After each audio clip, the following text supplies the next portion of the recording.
नमस्कार दोस्तों, कैसे हैं आप सब। आई होप आप सभी बहुत बढ़िया होंगे। दोस्तों, हाल ही में सुप्रीम कोर्ट के द्वारा एक बहुत बड़ा ऐतिहासिक फैसला सुनाया गया है।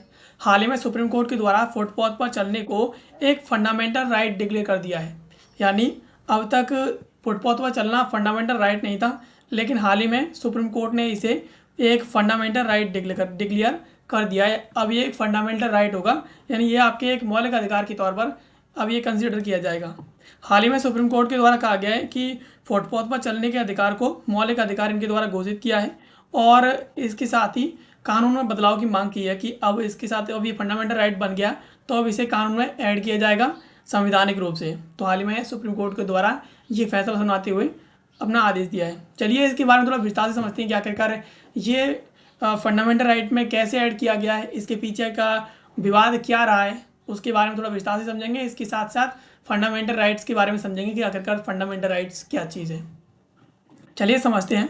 सबसे पहले बात करें सुप्रीम कोर्ट के इस फैसले की, जिसमें सुप्रीम कोर्ट ने निश्चिंत होकर के फुटपाथ से चलने को मौलिक अधिकार घोषित कर दिया है। अब इसके फैसले की बात करें कि मुख्य फैसला क्या है इसमें, तो सुप्रीम कोर्ट ने ऐतिहासिक फैसला सुनाते हुए कहा कि चिन्हित यानी जो डिमार्केटेड जो फुटपाथ है उस पर चलना नागरिकों का मौलिक अधिकार है। और इसके साथ ही न्यायमूर्ति PS नरसिम्हा और न्यायमूर्ति AS चंदूकर की पीठ ने यह फैसला सुनाया है। और कोर्ट ने कहा है कि पैदल चलने वालों का यह अधिकार मोटर वाहनों की आवाजाही से ऊपर यानी प्राथमिक प्राइमरी होगा।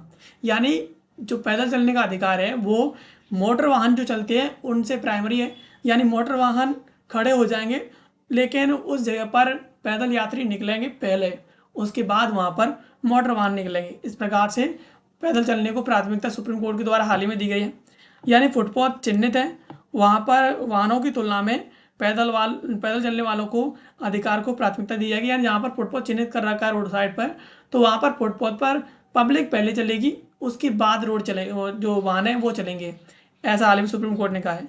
इसके साथ ही कोर्ट ने इसे संविधान के भाग 3 के तहत मिलने वाला एक मौलिक अधिकार बताया, ना कि यह एक सुविधा है। यानी सुप्रीम कोर्ट ने कहा कि ये एक मौलिक अधिकार है, ये कोई ऐसी सुविधा नहीं है कि सुविधा के तहत पब्लिक रोड क्रॉस करने के लिए उसका फुटपाथ का इस्तेमाल करे। ये एक मौलिक अधिकार है, सुप्रीम कोर्ट ने हाल ही में डिक्लेयर कर दिया है। इसके साथ ही मामले की पृष्ठभूमि की बात करें तो ये फैसला है एक मोटर दुर्घटना मुआवजा मामले की सुनवाई के दौरान आया है। और यह मामला मुनियार इल्तियाज उर्फ शेख रियाज बनाम P अय्यप्पन ये मामला है। इस मामले में यह फैसला है वो हाल ही में सुप्रीम कोर्ट के द्वारा सुनाया गया है। एक पिता अपने 5 साल की बेटे को स्कूल ले जा रहा था, तभी सड़क दुर्घटना के दौरान उसके बच्चे थी, उसकी मौत हो गई थी। अब दुर्घटना उस जगह हुई जहां ना तो कोई फुटपाथ था और ना ही पैदल यात्रियों के लिए कोई क्रॉसिंग मौजूद थी। यानी ये जो दुर्घटना हुई थी वो ऐसी जगह पर हुआ थी जहां पर फुटपाथ नहीं था, यानी कि रोड क्रॉस करने के लिए कोई जगह नहीं थी, कोई फुटपाथ या मार्ग नहीं था। तो वहाँ पर कोई क्रॉसिंग ना मौजूद होने के कारण वहाँ पर जो ट्रैफिक वगैरह नहीं थी, पब्लिक निकल रही थी, लेकिन वहाँ पर डायरेक्टली जो वाहन है वो भी निकल रहे थे। अब हाई कोर्ट ने पहले दिए गए मुआवजे को हटा दिया था। इस पर हाई कोर्ट ने भी फैसला सुनाया है, जिसमें हाई कोर्ट ने इसमें जो मुआवजा घोषित किया था उस मुआवजे को हाई कोर्ट के द्वारा कम कर दिया था। अब सुप्रीम कोर्ट ने इस पूरे फैसले को पलट दिया है, मुआवजे को और अधिक बढ़ा दिया है। यानी पहले हाई कोर्ट के द्वारा इसमें फैसला सुनाया गया था, जिसमें हाई कोर्ट ने मुआवजा बढ़ाया था, फिर उसके बाद घटा दिया था। लेकिन जैसे ही ये मामला सुप्रीम कोर्ट में पहुंचा है, सुप्रीम कोर्ट के द्वारा इस मामले में जो फैसला है वो उसे पलट ही दिया है पूरी तरीके से। इसके साथ ही ये जो दुर्घटना का मामला है वो काफ़ी ज़्यादा अब चर्चा में है। कोर्ट की टिप्पणियों की बात करें इसमें कि कोर्ट ने क्या टिप्पणी की है, खासकर सुप्रीम कोर्ट ने, तो कोर्ट ने कहा है कि सुरक्षित और आरामदायक फुटपाथ ना होना एक सभ्यतागत यानी सिविलाइजेशनल समस्या है। और कोर्ट के अनुसार पैदल चलने के मौलिक अधिकार का मतलब इतना है कि लोगों को निश्चिंत और आरामदायक तरीके से चलने के लिए पर्याप्त जगह मिले। यानी कोर्ट ने जो डिक्लेयर किया है कि फुटपाथ पर चलने का अधिकार मौलिक अधिकार है, तो कोर्ट का मतलब ये है कि लोग फुटपाथ पर निश्चिंत होकर चलें, उन्हें किसी का भय ना रहे कि मेरे को एक्सीडेंट हो जाएगा या इस प्रकार की कोई समस्या उनके दिमाग में ना चले, तो वो निश्चिंत होकर रोड क्रॉस कर सकें। इस प्रकार से सुप्रीम कोर्ट के द्वारा इसे मौलिक अधिकार घोषित किया है।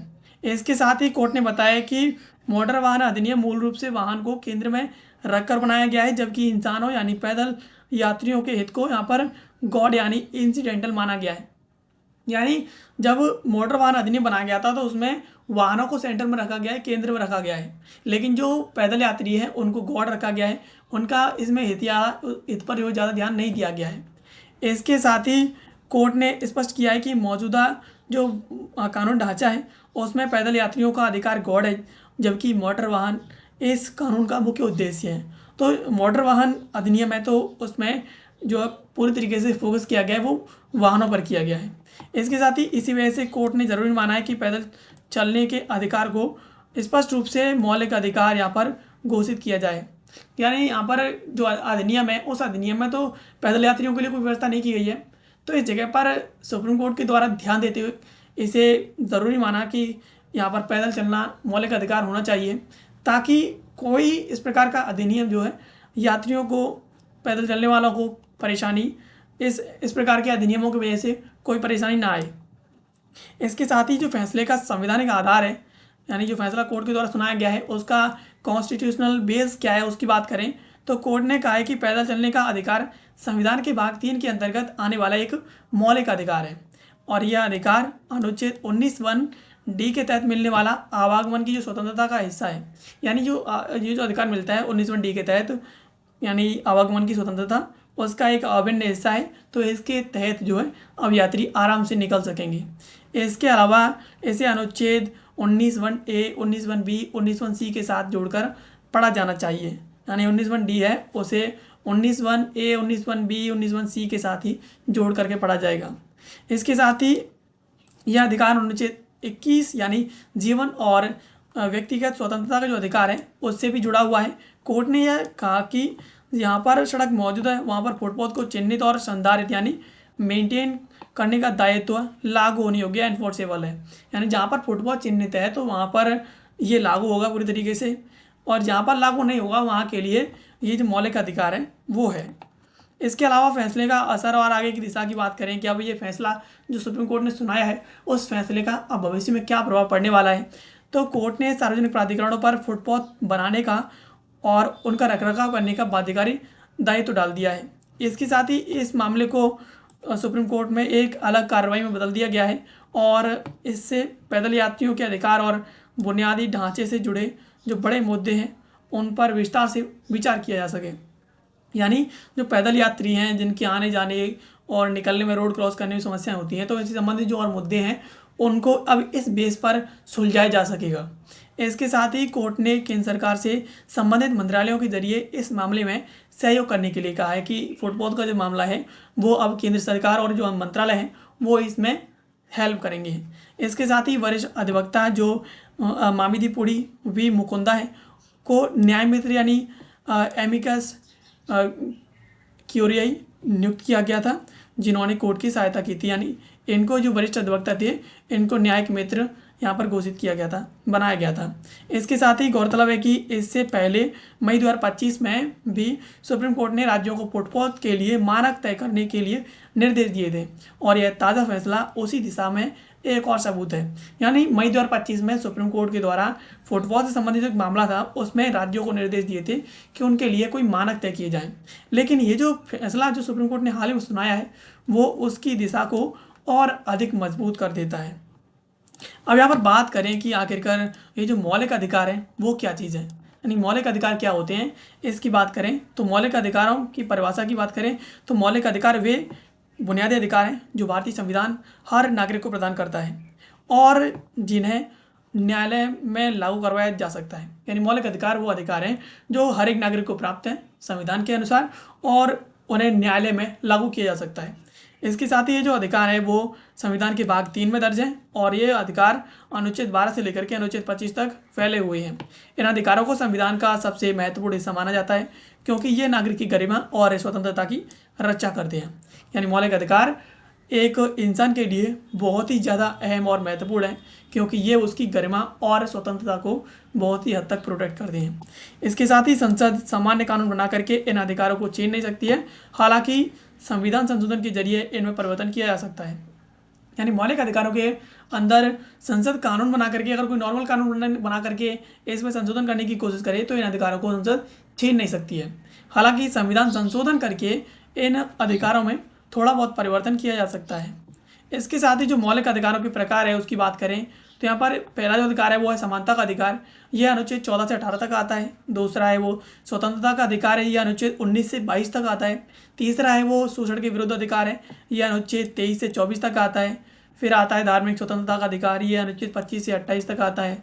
उसके बाद सांस्कृतिक और शिक्षा संबंधी अधिकार है, यह अनुच्छेद 29 से 30। और इसके अलावा संवैधानिक उपचारों का जो अधिकार है वो अनुच्छेद 32 में आता है। और इसी को जो बाबा साहेब डॉक्टर भीमराव अम्बेडकर हैं उनके द्वारा इसे संविधान की आत्मा भी कहा था। ये अनुच्छेद 32 है वो संविधान की आत्मा है, इस प्रकार से बाबा साहेब के द्वारा इसे माना गया था। इसके अलावा इस फैसले से जुड़े अनुच्छेद क्या हैं, यानी जो फैसला सुप्रीम कोर्ट ने सुनाया है उस फैसले से जुड़े जो अनुच्छेद हैं उनकी बात करें तो अनुच्छेद 19(1) का क्लॉज डी नागरिकों को भारत के किसी भी क्षेत्र में कहीं भी स्वतंत्र रूप से आने जाने का अधिकार देता है। उसके बाद अनुच्छेद 19(1)(a) आता है, ये वाक और अभिव्यक्ति की स्वतंत्रता देता है कि आप कुछ भी बोल सकते हैं। और इस ये जो अधिकार है इस पर कुछ प्रतिबंध भी है, आप कुछ भी बोल सकते हैं, इसका मतलब ये नहीं है कि आप कुछ भी किसी को हर्ट करने के लिए बोल दो। इसके अलावा अनुच्छेद 19(1)(b) की बात करें तो ये शांतिपूर्ण और निरायुध रूप से सभा करने का अधिकार देता है कि आप बिना हथियार के शांतिपूर्वक सभा कर सकते हैं। इसके अलावा अनुच्छेद 19(1)(c) की बात करें तो संघ और यूनियन बनाने की स्वतंत्रता भी इससे ही मिलती है। यानी अनुच्छेद 19(1)(c) के तहत आप कोई भी संघ या फिर यूनियन खुद बना सकते हैं। इसके अलावा अनुच्छेद 21 है वो हर व्यक्ति को जीवन और अभिव्यक्ति की स्वतंत्रता की रक्षा का अधिकार देता है और न्यायपालिका समय समय पर इसकी व्याख्या का दायरा बढ़ाती रही है। और ये जो फैसला सुनाया गया है वो इसका एक सबूत है। यानी न्यायपालिका लगातार जो फंडामेंटल राइट्स है, मौलिक अधिकार है, उनका दायरा लगातार एक्सपेंड करती जा रही है। और इस प्रकार के जो फैसले हैं जो सुप्रीम कोर्ट सुनाता है वो कहीं ना कहीं इसके बहुत बड़े उदाहरण हैं जो हमें देखने को मिलते हैं। तो इस प्रकार से सुप्रीम कोर्ट के द्वारा हाल ही में ये जो पैदल चलने का अधिकार है उस अधिकार को हाल ही में सुप्रीम कोर्ट के द्वारा एक मौलिक अधिकार घोषित कर दिया है, जो हाल ही में नया बना एक मौलिक अधिकार है। दोस्तों ये थी खबर जिसको आज के इस वीडियो में हमने समझा। ऐसे वीडियोस के लिए आप हमें सब्सक्राइब कर लीजिए। मिलते हैं किसी अगले वीडियो में किसी नए और महत्वपूर्ण टॉपिक के साथ। तब तक के लिए आप सभी का बहुत बहुत धन्यवाद।